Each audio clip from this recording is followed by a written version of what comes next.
Hello and welcome back to the Real Estate Regroup Show. I am your host, LJ Walker. Well, last week we lost Quincy Jones. He was a music producer, arranger, songwriter. He helped with certain films like The Color Purple and even helped in selecting Oprah Winfrey for one of the roles. He's been on some of the top albums that we've ever had, such as Thriller by Michael Jackson, Bad by Michael Jackson. He's also worked with Frank Sinatra, Ray Charles, Sarah Vaughan, and the list goes on and on. And of course, he was very instrumental in putting together We Are the World. So we lost music, or the music man, when we lost him.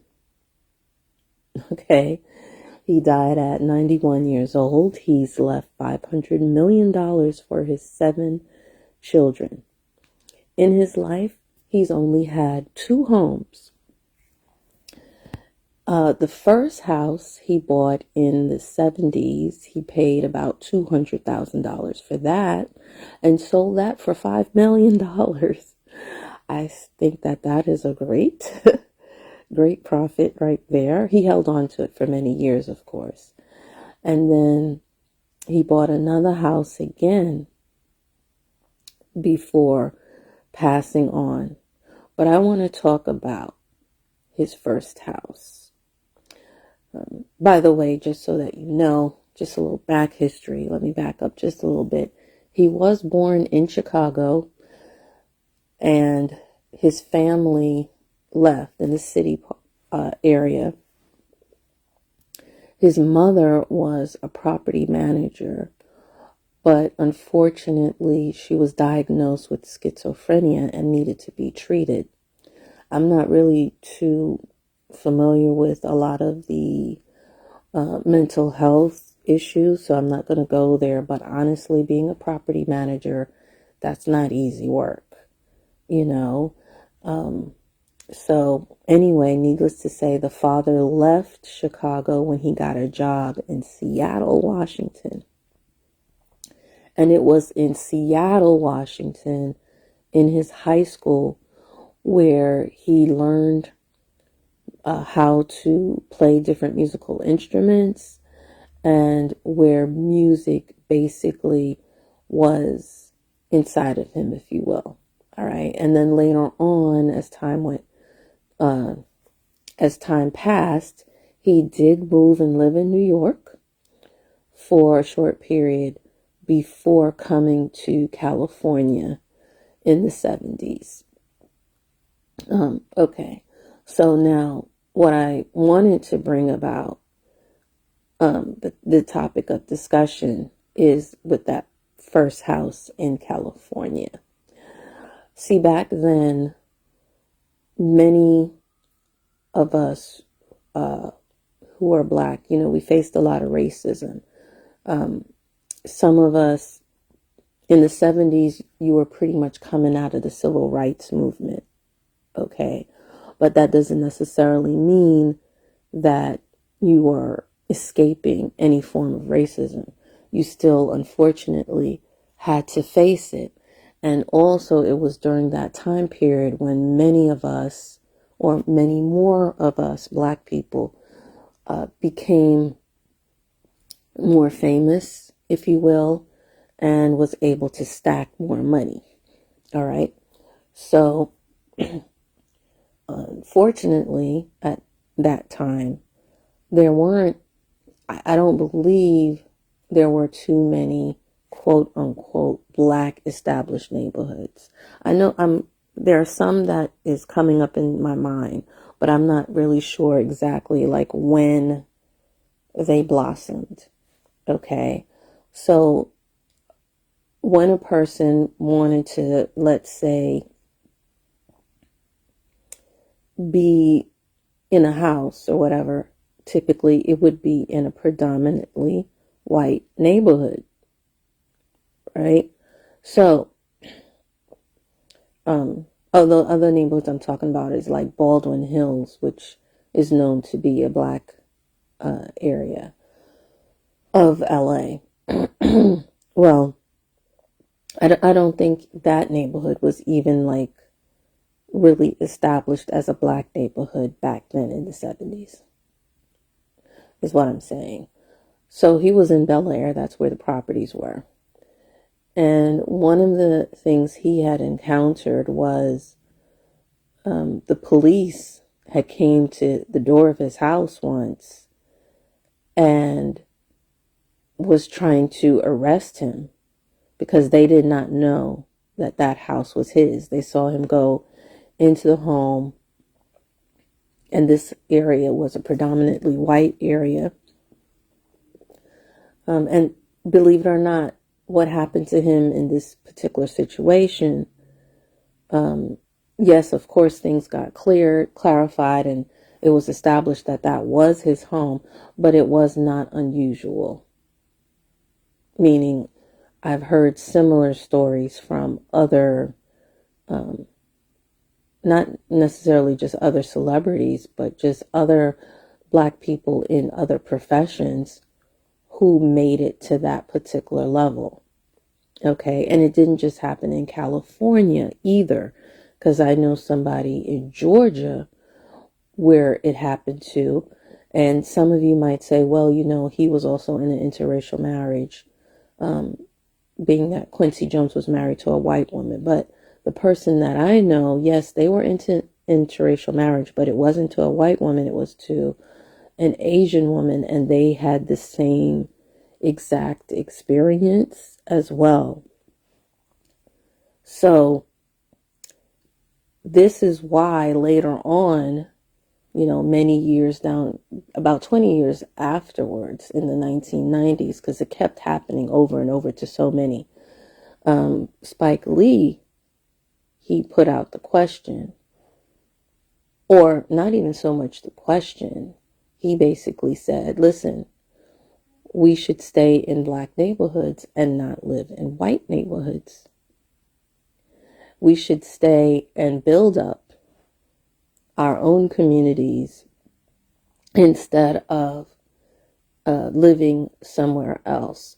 So I'm posing the question to you to find out how you guys feel about that. I know that times have changed a little bit, but not that much.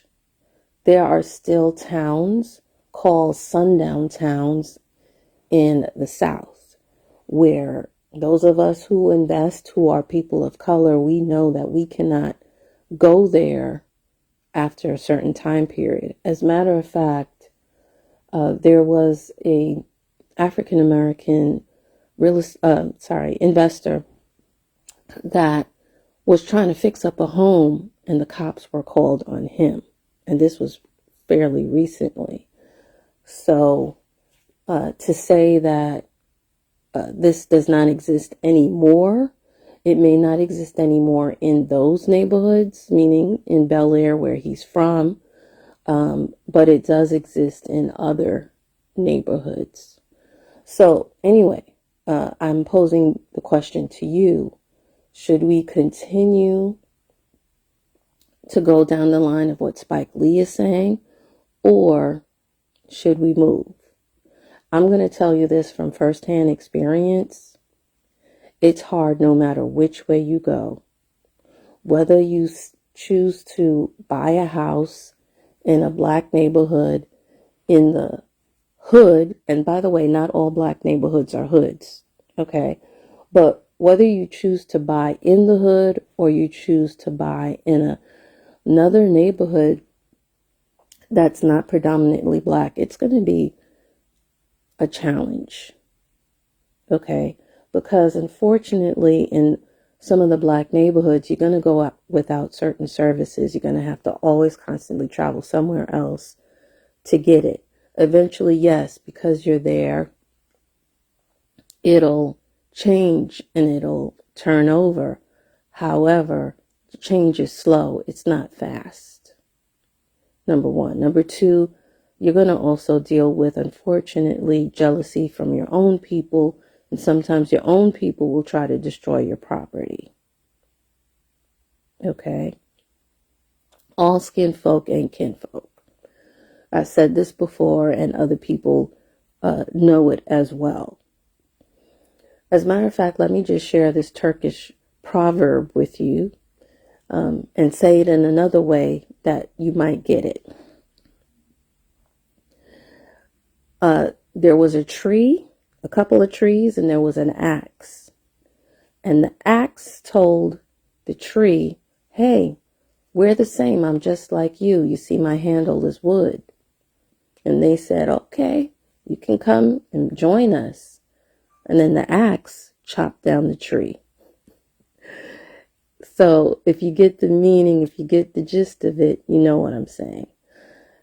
You can't, unfortunately, trust everybody that looks like you. And then next, if you live in a neighborhood that is predominantly not like you, then again, you're going to have to travel for certain products and what have you that you're not going to find in your area. Also certain services, again, you're not going to find in your area. And the longer you stay there, they're not going to bring those services into those areas. If you have children and you want them to have some culture, they're not going to have that in an area where their culture is not there. Okay? So, and you might also run across some people, again, who despise the fact that you're there and will hurt you. Okay? At this particular age that I'm at, to be quite honest with you, I'm tired of living where I'm at. I know I said I'm going to live here and I'm going to die here, but now I'm like, whoa, this is a bit much. Even though things have gotten better, I may move to one of those, another area that is predominantly black, but more progressive, if you will. Okay? And safer. So that's basically my thing right there. So I wanted to know, just to check the temperature, if you will, what say you as far as where do you prefer and where do you think most of us should live? And then, you do also, let me just add this here. You do also have another group that says we should live everywhere, because if we're all gathered together in one spot, in one area, like in one neighborhood, one city, if all of us were to flock there, which would really be almost impossible now that I think about it, then it would be easy for us to be targeted. You understand me?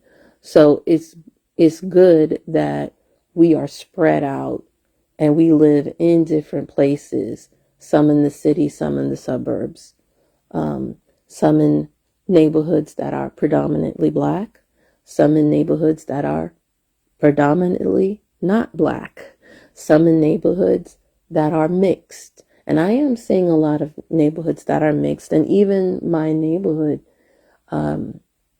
has become more of a mixed neighborhood. It's still, 80,000 black people still live here. So that's still a good number. But actually right now, the white people outnumber the black people. A lot of people don't realize it, but they do outnumber us in this neighborhood. Harlem is not a city. Harlem is a neighborhood within a city. A lot of people don't realize that either. Okay. So yeah, that is something to consider or think about. But yeah, guys, I'd like to hear from you. What kind of neighborhood, first of all, do you live in? What kind of neighborhood do you want to live in? Do you think it makes a difference, especially nowadays, or not? I'd like your thoughts. And of course, please share this with your friends. Remember, each one, reach one, teach one. Bye for now. Until next time, have a good night.